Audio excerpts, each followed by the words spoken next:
Before we get more into what you are doing today, which is child welfare, I'm sort of a little bit curious because now you got this office both as the most beautiful woman in your university and also the Niger Delta.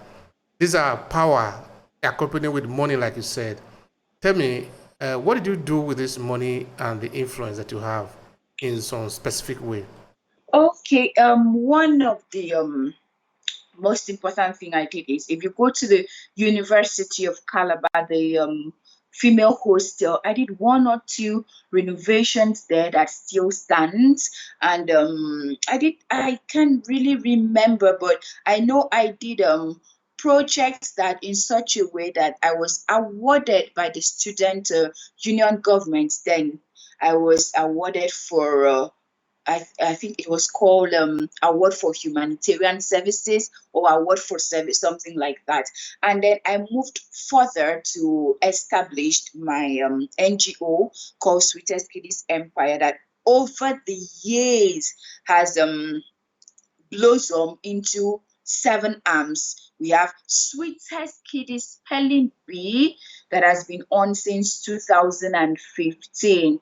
It grew to the point that last year we sent representative to Dubai to represent Nigeria in an international spelling bee competition, and one of our spellers emerged winner in her category. That puts Nigeria on a platform for a win. Then apart from the Sweetest Kiddies Spelling Bee, we have Sweetest Kiddies Kids Can Sing, where we teach children how to play musical instruments. It's been proven scientifically that when a child is exposed to music, it helps them to memorize and understand what they are taught easily. And then we also have Sweetest Kiddies Summer School, which is coming up next month. We run it annually, where children are gathered. We teach them numeracy, we teach them literacy, we teach them public speaking. We help them to build self-confidence. And then we also have Sweetest Kiddies Teenagers Online Session.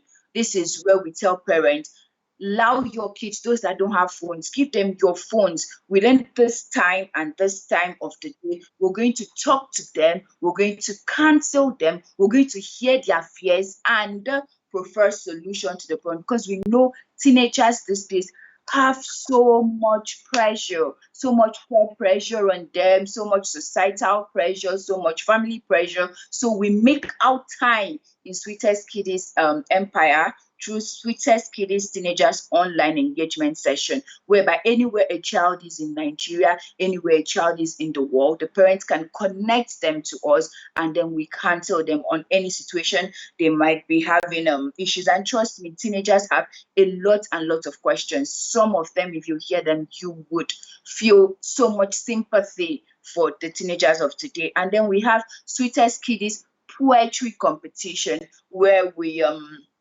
one of the things that I'm known for is that I'm an international judge for the Queen's Commonwealth essay, which has been on for 136 years now. I'm one of those persons that judge entries all over the 54 Commonwealth countries. So with this knowledge, what I do is I transfer it. I love to transfer knowledge. I transfer it to the children and young people of today. Under Sweetest Kiddies Poetry Competition, I teach them how to write award-winning poems, award-winning essays, award-winning any write-up at all. A child comes into this academy, and we make sure that the child knows what is expected in each of the write-up he or she wants to put out to them. The one that is so dear to my heart is Sweetest Kiddies Sanctuary and Sweetest Kiddies Scholarship Scheme. This is where we have children who are intelligent but cannot, due to the economic situation, family or financial status, they cannot afford to pay their fees. Remember, I was in same shoes, so we have more than 30 children on our scholarship board. And then we have the Sweetest Kiddies Sanctuary, where we counsel children that have been sexually abused, morally abused, psychologically abused, and even physically abused. We need a lot of people that have good heart towards the children, particularly looking at what is happening in the country, in Africa, because these children are the hope. They are the only hope Are the only hope. that we Yes. have. Yes, you're So right. we must care about them. We Now, must. having said that, tell me, what actually motivates you into this children project? What is the singularity that actually motivates you into this project that you're doing today? What motivated me, like I said, was when I experienced that unfortunate situation in my life when I was growing up, and it was psychologically draining. It was hurtful. It was painful. I could see my mates going to school, and I just could not go to school. I stayed for a year plus before my parents were able to get me into the university. So I told myself back then that I must sweat till every child, every young person is impacted by my life. That whatever I've experienced, a child, if I can help it, no child in the world should experience it. And then over the years till date, what keeps me going, what motivates me is whenever I hear a child tell me, "Thank you, ma, because of you, I can be this." I hear young people when a young person tells me, "Because you have done this, ma, today I can stand." Or when a parent put a call across to me and say, "Thank you so much. Because of you, my child is now much more aware of his or her capability, much more aware of his or herself. Thank you so much." So these are, even when it's every organization has its own challenges. Even when the challenges comes, this testimonies, this feedback is what keeps Sweetest Kitty's empire going. All right.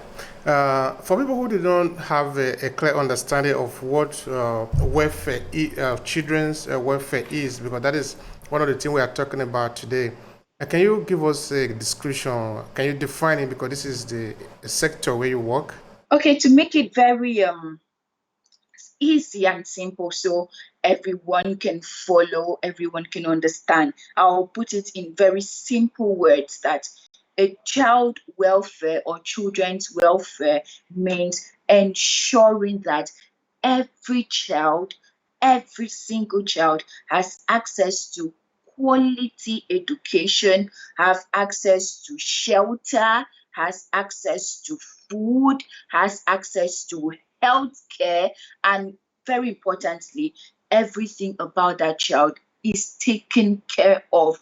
No single child should be deprived of the basic amenities of life. Actually, as you are explaining, I was thinking, and I believe a lot of Nigerians who listens to you also will think, no, in that it made me remember one documentary that I watched. This documentary was done in the United States.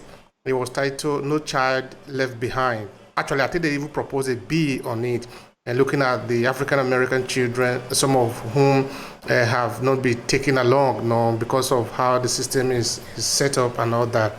So this documentary was trying to address that issue. Well, if that situation were to be translated into what is happening in Nigeria, I think it can comfortably be said that a lot of children are actually left behind in the country. And yet, we say that we are preparing for a future.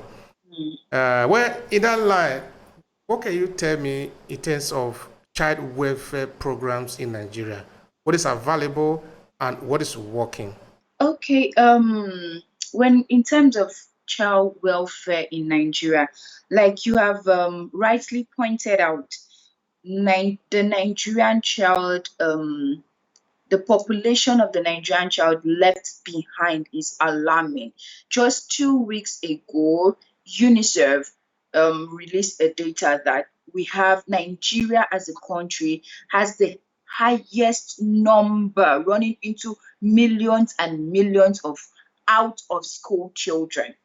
Out of school children. Now, without education, how do you intend to change the world? It's really alarming. From the north, the east, the west, the south of Nigeria, we have lots and lots of children that are out of school. In terms of their welfare, the government is not doing much. I'm sorry to say the government is not doing much because it might just be said, but we are not seeing it. We are not seeing it being done the way it should be done. We're not seeing the actual work being put into. We're not seeing the realization of or the manifestation of what we see them tell us on the news or in the papers. Now, the persons that are trying to do their best. We have UNICEF Nigeria doing so much. We have Save a Child Nigeria doing so much. And then another set of persons that are really putting in the work are organizations owned by individuals. That's the truth. Organizations owned by individuals are the one actually doing what the government should be doing. These are the persons doing it, but there's a limit to what an individual or organization can do compared to the challenge at hand and the funds they have. So these are challenges that the government of Nigeria should be the one